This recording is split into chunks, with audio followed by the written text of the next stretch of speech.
Ambassador Kira Novak stepped down from the sleek starship ramp onto the strange violet sands of Zalrin. She paused to breathe the cool, fragrant air. This planet lay at the edge of human space, far beyond any map from Earth. Kira felt both hope and fear in her chest. She came as a messenger of peace. She carried Earth's promise of friendship. Now she must face the alien queen Valir, once her ally, now her judge. The great crystal spires of the palace towered overhead. Each tower caught the twin suns, light and fractured it into rainbows. Kira thought the sight looked like a dream, yet she knew this was no dream. This was real life and real power. Her heart beat fast as palace guards in gleaming armor led her inside. She clutched the sealed data slate at her side. Within it lay Earth's final offer, a binding treaty of trade, science, and mutual defense.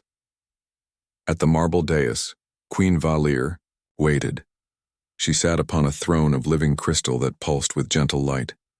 Her skin was pale blue and her long, fluid horns curved back in regal arcs. Kira remembered the queen's first visit to Earth. She had stood before crowded halls praising human courage. Now Valir's eyes held only cool calculation. Kira bowed deeply and spoke in measured tones. "Your Majesty," she said, "I bring news from the United Terran Assembly. We wish to renew our alliance and share technology that can heal your world's wounds." The queen's lips curved in a slow, unreadable smile. Her voice came soft, like wind through hollow reeds.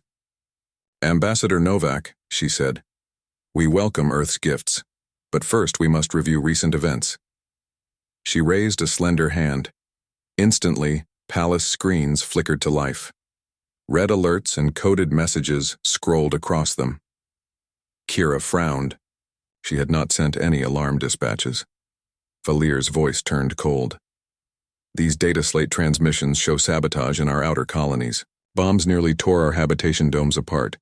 The code signature matches your Earth engineers. I must ask, why should Zalrin trust you now?" Kira's breath caught. She stepped forward, heart pounding. "We did no such thing. Earth's scientists would never harm your people. Someone is framing us." The queen's eyes hardened. The lights in the palace dimmed. Guards raised blasters, aiming at Kira's feet to keep her from moving. She froze, every muscle tense. "You are forbidden to touch me, human," Valir whispered, the words carrying through Kira's mind like ice. "Any attempt to interfere with my person will be seen as an act of war." Kira's throat turned dry. She had come to heal old wounds, and the queen now spoke of war. She forced her voice steady. "Your Majesty, please believe me. I have come to help." Outside the grand chamber, corridors rang with clanking footsteps. Council members in long robes hurried to the throne room. They carried pale scrolls with official seals. The queen gestured, and one counselor knelt to present the documents. Kira glanced at them, but could not read the alien script. The counselor spoke in booming tones, and the queen translated. "These documents show that our mining consortium lost 3 crystal ships full of ore. Earth's freighters were in the area at the time. The evidence points to your negligence, if not deliberate." "Interference," Kira shook her head. "Negligence? We guard every convoy to the last bolt, and Earth freighters use a different warp frequency. This is impossible." Valir leaned forward, her voice a blade. "Impossible, yes. But facts remain. Your people were there, and our ships were destroyed." Kira's mind raced. She could not speak until she had proof. She needed time. "I request a private conference," she said, her words measured. "Allow me to access your databanks. I will find the truth." The queen studied her. In that silent moment, Kira thought she saw a flicker of doubt in Valir's glowing eyes. Then the queen swept her hand upward. Guards lowered their weapons. "Very well," Valir said, "but know that betrayal here is met with exile.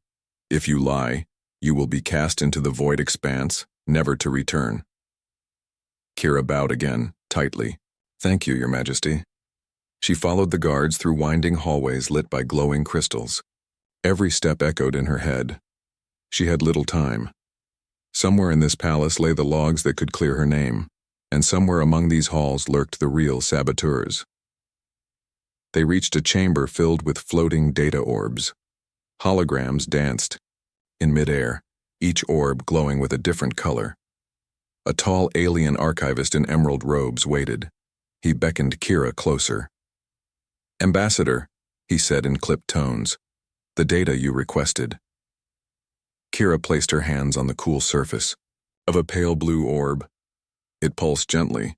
She activated it with a thought command. A screen painted itself in the air. Dates, times, star coordinates. She scanned the logs. The positions of the destroyed crystal ships matched the records. Then she switched to the freighter logs. "See here," she said softly.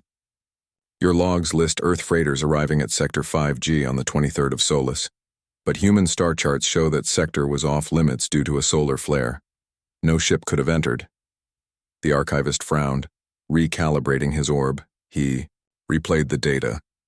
Then the screen shifted, revealing a hidden line of code. Kira pointed. "This code segment is not in Earth's encryption library. It carries the signature of the Council of Dawn. They voted against this treaty." The archivist gasped, covering his mouth. "The Council of Dawn? But they are our highest advisors." Kira nodded. "They fear our alliance. They want to rule alone. They set us up to destroy trust between Zalrin and Earth." The archivist turned to the guards. "Alert the Queen. This evidence must reach her immediately." Kira held her breath as the guards hurried away. She wanted to hurry, too, but she knew she must remain calm. Any show of anxiety could shatter her fragile chance. Minutes felt like hours. Finally, the guards returned, motioning her back to the throne room. She entered and knelt before Valir, who watched her with unreadable eyes. The Queen spoke, voice low. "You say the Council betrayed us? Show me your proof." Kira held out the data orb. The Queen's ivory fingers closed around it. She studied the code lines that hovered in the air. The room was silent. Kira felt sweat bead on her brow. Then Valir's lips curved into a thin smile. "It seems you speak truth," she said. Her voice dropped. "My own advisors seek to drive a wedge between our peoples. You have uncovered their deceit." Kira rose, relief pouring through her. The Queen stood as well, her slender form towering in the light. "Ambassador," she said, "you have my trust, and with trust restored, you may touch my hand." Kira's breath caught. She knelt and reached out. The Queen laid a cool, scaled hand on her shoulder. The crystal spires outside glowed brighter in that moment. A new dawn began on Zalrin, one born of shattered trust but saved by courage and truth. In the hush that followed, the Queen spoke a single word, almost to herself: alliance. Then she looked at Kira with warm eyes. Kira knew that, though danger still lurked, they had taken the first step toward real peace. And in that moment, hope shone brighter than any crystal tower. Kira Novak stood at the edge of the collapsed crystal forest, her boots sinking into soft violet sand. The once proud spires lay shattered, crystalline shards strewn like broken glass across the ground. A low, mournful hum echoed through the air, the planet's very heartbeat faltering. Sensors on her wrist glowed red. Oxygen levels were dipping and pockets of toxic gas were forming in the dying woods. She tightened her grip on her field scanner. Earth had sent her not just as diplomat, but as an expert in environmental recovery. Now, every skill she possessed would be needed to save this world, and to win back the trust she had earned. Queen Valir arrived in a hover carriage that emitted soft pulses of blue light. Her regal horns were draped with a ceremonial cloak of living moss, meant to honor the forest she once ruled as protector. Yet her expression was grim. The Queen's pale blue skin glowed faintly beneath the cloak as she descended. Despite the chill of betrayal still lingering between them, Valir spoke first, her voice steady. "We have lost half our crystal harvest," she said, gesturing to the ruins. "Without it, my people will face famine and cold. The Council of Dawn will blame me for trusting Earth's ambassador." Kira nodded. She felt the weight of responsibility settle in her chest. We will find a way to heal this land, she replied, but we must work together. They began their survey at dawn's light. Kira activated a portable lab module, which projected data and maps into the air. She walked alongside Valir, explaining how Earth's terraforming drones could seed the ground with regenerative microbes. The Queen listened in silence, her long fingers tracing patterns in the holographic display. For a moment, Kira thought she saw compassion flicker in those glowing eyes. As they moved deeper into the forest's edge, they encountered the first danger, a collapsing gravity fissure. The ground beneath them trembled and enormous crystal roots snapped free, plummeting into the abyss below. Valir's cloak snapped tight around her shoulders, but she did not hesitate. She thrust out her hand, creating a temporary gravity field that stopped the roots' fall. The maneuver strained her energy reserves, and she stumbled, pale light, flickering under her skin. Kira dropped to one knee to steady her. "Your Majesty, please let me help." Valir's lips parted in surprise. "You would risk yourself for me?" Kira's reply was simple. "For this world, yes. For its people, yes. And for you." Together, they stabilized the fissure. Kira deployed a fleet of small drones that anchored root segments back into place. Valir infused the soil with her psychic energy, encouraging the roots to reattach and grow. The ground hummed softly, and the fissure sealed. Around them, crystal dust settled, sparkling like stardust. By midday, they reached the heart of the collapse, a massive crystalline stalactite once the forest's life source, now shattered. Jagged fragments protruded from the ground in every direction. The air was thick with a fine, purple haze that made breathing difficult. Kira's scanner warned of lethal exposure if they stayed. Valir covered her face with a thin membrane that filtered toxins. "We must remove these shards," Kira said, coughing. "Then we can reforge the core, with new growth elements." The Queen studied the field. "My people have no machines strong enough to lift these pieces," she admitted, "and your drones cannot survive the toxins this close." Kira studied the broken core. It was heavy, so heavy that even a combined team of drones and lift ships might struggle. She bent down and traced a broken shard with her fingers. A plan formed. "Your psychic energy can make the crystals momentarily weightless," she said. "And if I calibrate the drones to link with your mind wave, they can lift them safely." Valir raised an eyebrow. "Link with me? That is untested." Kira smiled. "Then let us be the first. Together." In a small clearing, they set up the experiment. Kira anchored the drones in a circle around a massive shard. Valir settled at the center, concentrating her mind. Kira tapped her comms, coordinating drone programming and linking each unit's sensor to the Queen's psychic output. A soft hum rose as the drones powered on. "Now," Kira said, her voice calm. "Queen Valir, channel your energy." Valir closed her eyes, and light radiated from her skin in undulating waves. The crystals in the drone's grippers began to lighten, as if defying gravity. Inch by inch, the largest shard lifted, hovering in midair. Kira guided the drones to a nearby safe zone where the air was clear. The shard lowered gently, and Kira's drones set it down without damage. Valir opened her eyes, relief flooding her features. "Incredible," she breathed. "I have never felt my power so directed." Kira activated environmental scanners. "Once we lift all the pieces, we can rebuild the heart. My microbes will bond with the crystal fragments, accelerating regrowth. It will take time, but the forest will heal." Over the next several hours, they repeated the process. Each lifted shard felt like a victory, not just for the forest, but for their fractured trust. Guards and engineers from the palace watched, in awe as human technology and alien psychic power combined in harmony. As dusk fell, the final shard rested in the safe zone. Kira wiped sweat from her brow. Valir approached, her cloak now dusted with violet sand. She extended her hand, and this time Kira took it without hesitation. The Queen's grip was cool and firm, a silent acknowledgement of partnership. "The Council will demand proof that this alliance works," Valir said, her tone soft. But today you have shown them and me that Earth and Zalrin can achieve wonders together. Kira gazed at the rebuilt core, where drones settled shards in a precise lattice. Tiny bioluminescent buds sprouted from crackling crystal, glowing like newborn stars. "We have taken the first step," she said. "Now we must ensure it grows. I will stay until the heart blooms fully." Valir nodded. "Then let us return to the palace. We have news that will shake the council's foundations." Under the twin suns' fading light, the ambassador and the queen walked side by side. Their shadows stretched long across the violet sands, intertwined at last. Though many challenges lay ahead, they had forged an unlikely partnership, one born of necessity and strengthened by shared purpose.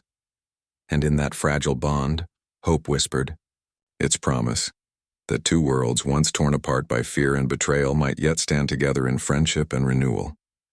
Morning light spilled through the fractured canopy of the crystal forest, painting the broken spires with soft gold. Ambassador Kira Novak awoke in her field quarters to the gentle hum of the planet's reclaimed heartbeat. The rebuilt heart, core pulsed with newly sprouted life, and Kira could see tiny green shoots weaving through the translucent crystal lattice. She dressed quickly, eager to join Queen Valir for the day's work. Outside, the queen stood at the edge of the healing site, her cloak of living moss shimmering. She greeted Kira with a slight nod, the first true warmth the ambassador had seen. Together they walked beneath the emerging canopy, where new crystal leaves caught the light like stained glass. The air smelled of fresh dew and ozone. "Look," Kira whispered, pointing to a cluster of delicate buds glowing pale green. "In Earth's biosphere, we use bioluminescent algae to signal healthy growth. These buds might serve a similar purpose here." Valir knelt and traced a finger along one bud. "They respond to life energy," she said softly. "I sense your microbes are thriving." Kira smiled. "Your energy helped guide them. This is proof that our partnership can heal both land and hearts." The queen stood and led Kira to a hidden glade where pools of water reflected the fractured sky. Valir knelt by one pool and gazed into its depths. Kira watched in silence, giving space to the queen's thoughts. After a moment, Valir spoke. "Ambassador, you have seen only the forest's surface wounds, but Zalrin has deeper scars." She touched the water, and ripples formed. "My people carry memories of war and loss. Our spirits fractured long before the crystals broke." Kira sat beside her. "On Earth we have old wounds too. We learn to heal, not by forgetting, but by honoring the past and choosing peace." Valir's pale blue eyes glowed faintly.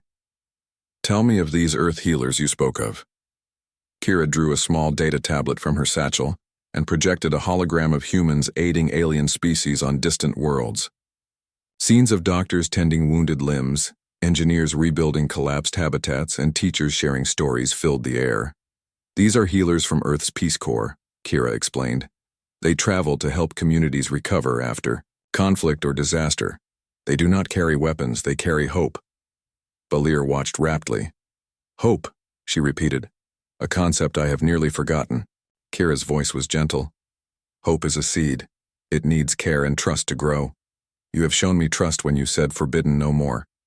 That gift deserves respect." Valir bowed her head. "Then I will share my world's stories as you share yours." She stood and beckoned Kira to follow. They walked through winding paths where crystal blossoms unfolded like flowers. At each turn, Valir paused to place her hand on an ancient runestone carved with scenes of Zalrin's history. The stones told of glorious empires, terrible wars, and narrow escapes. Valir spoke softly, translating the runes into human words. "Here, the first crystal war," she said, pointing to a scene of warriors shattering each other's armor. "My ancestors believed power lay in dominance. They fought until the trees themselves wept crystal tears." Kira traced the stone's surface. "I'm sorry," she said. "But you survived." Valir's horned head bowed. "Barely. And when the war ended, my people turned inward. We feared outsiders. We sealed our borders and let our hopes fade. They came to a final rune depicting a solitary figure cradling a wounded child. And here, Valir whispered, one queen broke the cycle. She reached across the battlefield to save a child of the enemy. That act of compassion ended the war. Kira's eyes widened. That queen, she must be your ancestor. Valir nodded. She was my great-great-great-grandmother. She showed that compassion can be stronger than fear. She paused, voice thick with emotion. I named my daughter after her, but I forgot her lessons. Kira placed a hand on Valir's arm. You remember them now? Valir drew in a steady breath. Yes, I remember. She smiled, and for the first time Kira sensed genuine relief in the queen's glowing eyes. In the center of the glade stood a pool of mirror-smooth water. Valir motioned to it. Look into the water and speak your wish for Zalrin's future. Kira knelt and gazed at her reflection, framed by the crystal trees. I wish for lasting peace between our worlds, she said. I wish for our children to learn from each other, to heal with kindness instead of weapons. Valir knelt beside her. She placed her hand over Kira's fingertips, glowing softly. I wish for courage to break old traditions that fear demands we keep, she whispered. The pool shimmered, and ripples spread in complex patterns as though their hands rested together. Kira felt a surge of warmth pass between them, a bridge of empathy forming. The bond was not forged in battle, but in shared hope. In that moment, the crystal forest seemed to breathe as one, its pulse steady and strong. They rose and, hand in hand, returned to the healing site. Engineers and diplomats from both worlds had gathered. A human scientist demonstrated a new drone capable of planting crystal seeds deep underground. A Zalrid engineer showed a psychic projection device that amplified the rebirth process. The crowd watched in awe as human and alien technologies intertwined. Kira addressed the assembly, her voice carrying across the violet sands. Today, we stand not as strangers but as partners. Together we have proven that compassion outshines suspicion, and cooperation outlasts fear. Valir stepped forward and lifted her hand. I, Queen Valir of Zalrin, pledge my people's trust to Earth. We will open our borders, share our knowledge, and heal our world together. Her words echoed over the crowd, which erupted in applause. When the cheering died down, Kira and Valir exchanged a look of triumph. The barrier that once kept them apart had shattered, replaced by a bridge of understanding. They had moved beyond treaties written on data slates. They had built something living and true. As dusk approached, Kira and the Queen walked once more through the forest. Crystal leaves glowed in the fading light, and the healing spores drifted like fireflies. Valir paused, placing a hand on one young sapling. Ambassador Novak, she said, you taught me that touching another's heart is never forbidden. You showed me that hope springs eternal. Kira smiled. And you taught me that true strength lies not in power, but in compassion. They stood in silence, two leaders united by shared wisdom. The forest hummed around them, alive with promise. Though challenges still waited, they had found a path forward, one lit by the echoes of compassion and the promise of new beginnings. Under the glowing skies of Zalrin's capital city, Ambassador Kira Novak and Queen Valir strode through marble halls toward the council chamber. They carried with them the flowering crystal heart, a symbol of their renewed alliance. The chamber's high ceiling was carved with the history of the Zalrid people. Tapestries of ivory and silver draped the walls. Yet the grandeur could not mask the tension in the air. The Council of Dawn had convened a special meeting. Counselors in dark robes lined the semicircular dais. Their faces were impassive masks. When Kira and Valir entered, whispers rippled through the crowd. Kira felt a chill. Some among the council still opposed her presence. Queen Valir raised her hand. Counselors, she announced, voice clear and calm. We bring evidence of the plot against our world and our alliance. A tall counselor with sharp features leaned forward. Your Majesty, he intoned, we await proof. You accuse your own advisors of treason. Valir did not flinch. She stepped beside Kira. My advisors hacked our shipping lanes to frame Earth. They sought to break our trust. She turned to Kira. Ambassador, will you present your findings? Kira nodded. She held the pale blue data orb from the palace archives. This orb contains encrypted logs, she said. They show unauthorized commands sent to our crystal freighters. The code matches the Council of Dawn's private signature, not Earth's. She activated the orb. Holographic lines of code shimmered in midair. The counselors murmured as they recognized their own seals twisted into false dispatches. Kira guided them through the evidence step by step. Notice here, she said, pointing, this hidden routine. It overwrote safe course coordinates so that ships would drift into the solar flare zone. Then the blame would fall on Earth's navigators. A younger counselor gasped. But this signature is mine, she whispered. I would never. Her voice trembled as she realized the betrayal lay within the inner circle. The head counselor's stern facade cracked. He cleared his throat. This orb's readings are compelling. But are there witnesses to these actions? Kira met Valir's eyes. The Queen nodded. Yes. I have called those witnesses. She gestured to 2 palace engineers. They stepped forward, carrying data tablets stamped with royal seals. One was a senior engineer named Yalkor, the other a communications specialist named Rena. Yalkor addressed the council. Your Majesty, counselors, I led the crystal convoy that disappeared. When I investigated the wreckage, I found these tablets. He handed them forward. They showed that our engines were remotely disabled. The kill switch code came from the Council's mainframe. Rena spoke next. I intercepted transmissions meant to warn us. They were rerouted. The warning never reached the pilots. I traced the wrong signal to this chamber. She pointed to the head counselor. Your command node.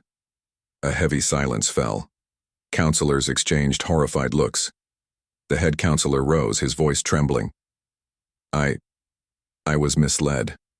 I believed Earth's alliance threatened our sovereignty. I convinced others that we must protect ourselves first.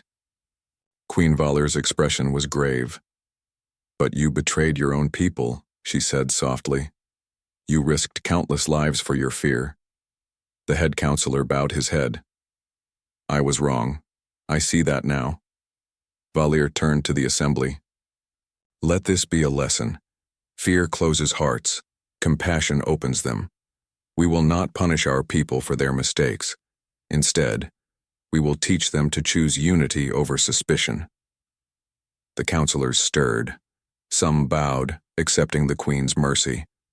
Others looked uncertain, struggling with their loyalty. Valir raised her hand again. Council of Dawn, I propose reforms. We will create a joint alliance committee, half Zalrid, half human, to oversee external security. No single group will hold unchecked power. A murmur of approval ran through the chamber. Kira added, Earth will send liaisons to work side by side with Zalrid advisors. Together we will guard against fear and falsehood. Another counselor, an elder with silver-hued skin, rose. This plan honors both our peoples. I second the proposal. Valir smiled. Then it is decided. She gestured to the scribes, and the new decree was drafted on crystal tablets. As the ink glowed into permanence, the ambassador and the Queen exchanged relieved glances. A breakthrough of trust had been forged in the very seat of betrayal. After the session ended, Kira and Valir walked through the palace gardens.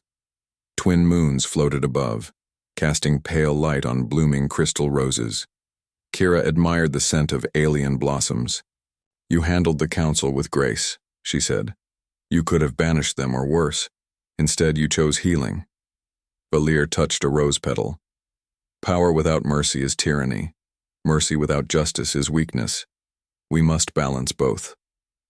She turned to Kira. You taught me that. Their moment of peace was shattered by an urgent comm from the palace guard. They had detected encrypted messages leaving the city via secret tunnels. The council's conspirators had fled, seeking allies beyond the capital.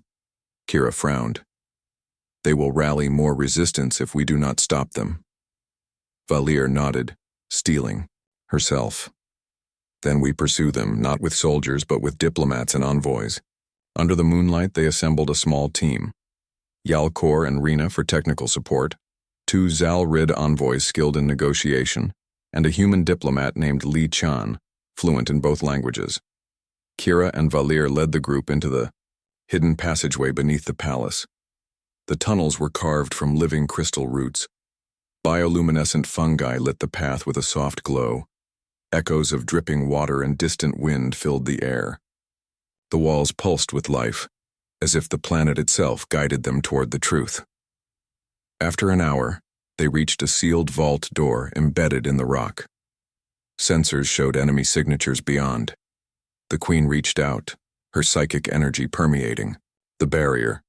The door responded, unlocking with a resonant hum. Inside, they found a hidden command center, screens flickering with star maps, coded directives, and a map of Zalrin's planetary defenses. Rena rushed to the consoles.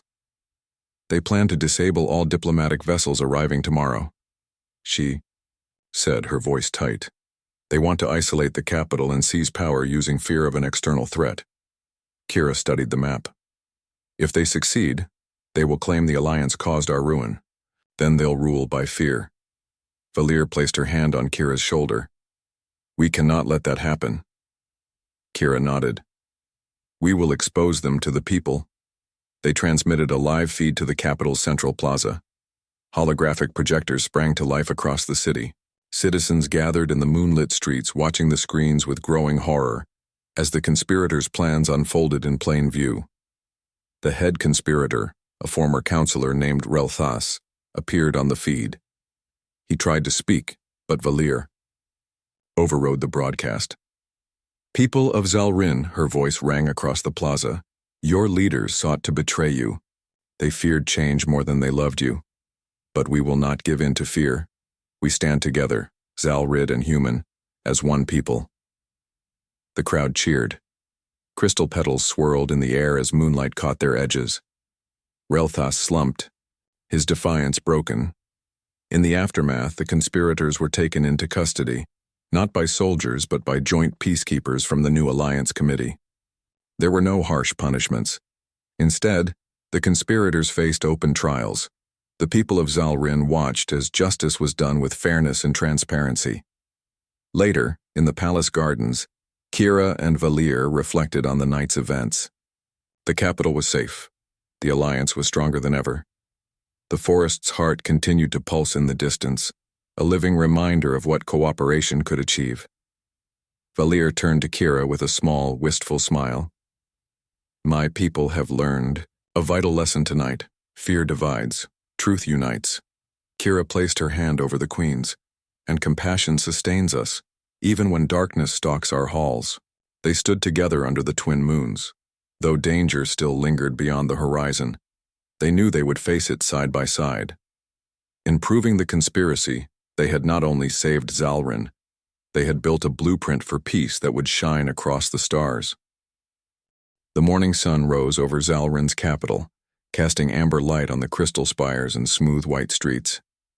In the central plaza, a vast crowd gathered, Zal-Rid citizens and human delegates side by side.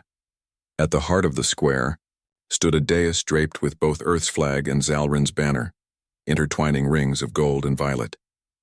Today would mark the formal alliance ceremony, sealing the bond born of trust, compassion, and shared purpose. Ambassador Kira Novak stood behind Queen Valir, her silver uniform sharp against the pale marble. She felt both pride and humility. In just days, she had gone from accused saboteur to honored guest and friend of a great monarch. Behind her, human scientists displayed a gentle hum of drones planting crystal seeds in the plaza's garden beds. Zal-Rid engineers adjusted psychic amplifiers that would ensure the heart of the city pulsed with new life. All around, helpers from both worlds worked together in harmony. Queen Valir appeared at the top of the steps, regal in flowing robes of living crystal that shifted color with her mood. Her pale blue skin glowed softly, and her horns were wrapped in vines of bioluminescent blossoms. She stepped forward to the podium, her 8-foot frame towering but kind. Kira moved to stand beside her, at Valir's side rather than behind. The hush that fell over the crowd was heavy with anticipation. Valir raised a slender hand and spoke in a clear voice that carried across the plaza. People of Zalrin and friends from Earth, today we celebrate more than a treaty. We celebrate a promise kept. She paused as the crowd leaned forward. Even humans looked on with deep respect. Once, fear divided us. We nearly lost our world to sabotage, lies, and suspicion. But through courage, truth, and compassion, we found a new way. We stood together when our crystal heart faltered. We spoke openly, sharing our histories and healing our wounds. Kira felt tears in her eyes as Valir continued. I, Queen Valir, vow that from this day forward no barrier shall stand between our peoples. I renounce the ancient law that forbade the touch of human hands upon royal flesh. No more shall forbidden stand in our way. Let these rings of gold and violet symbolize unity, not separation. From beneath the dais, 2 attendants brought forth the alliance rings, simple bands crafted from Zalrin's crystal steel alloy, inlaid with threads of human steel. One ring bore Earth's emblem, the other, Zalrin's radiant star. Valir lifted the first ring and placed it upon a carved pedestal. Then she turned to Kira and said, Ambassador Novikov, will you join me in sealing this vow? Kira stepped forward, heart racing. She bowed her head respectfully, then lifted her gaze to the Queen. Your Majesty, I am honored. She slipped the second ring from its velvet cushion and placed it on the pedestal beside the Queen's. As the 2 rings touched, they emitted a gentle chime and a shimmer of light. The crowd exhaled as one, and applause rose in waves. A hush fell again, and Queen Valir turned to face the ambassador. Now, she said, voice soft, let this moment break the last barriers. She reached out her hand, uncovered, unguarded, and laid it upon Kira's shoulder. Kira placed her hand over the Queen's in return. Their eyes met, and in that silent gesture every word was spoken. Trust, respect, hope. The plaza's psychic amplifiers glowed as bioluminescent spores drifted into the air. The drones paused, planting seeds, and hovered in a gentle arc above the dais. The combined hum of technology and psychic power filled the plaza with a steady pulse, like the heartbeat of 2 worlds joining as one. Kira spoke into the microphone, her voice firm but warm. Let this pulse remind us that true strength lies in unity. Zalrin and Earth rise together, stronger than fear, brighter than doubt. The crowd cheered, and color returned to the plants around them. Crystal roses opened their petals, releasing soft lavender scents. Holographic birds, engineered by human and Zalrid biologists, flew overhead, singing a song composed for the occasion. After the ceremony, Kira and Valir descended into the crowd to greet their people. A small Zalrid child pressed a bouquet of glowing flowers into Kira's hands, beaming up at her. Kira smiled and knelt to accept them. A human engineer bowed to Valir, offering data on the next phase of environmental recovery. The Queen accepted gracefully, her eyes shining with genuine gratitude. At midday, ambassadors and counselors from both sides gathered in the newly formed alliance chamber. Its walls were crafted from living crystal and human steel, symbolizing the blending of cultures. There, Kira, Valir, and the leaders of the Joint Alliance Committee signed the Alliance Charter.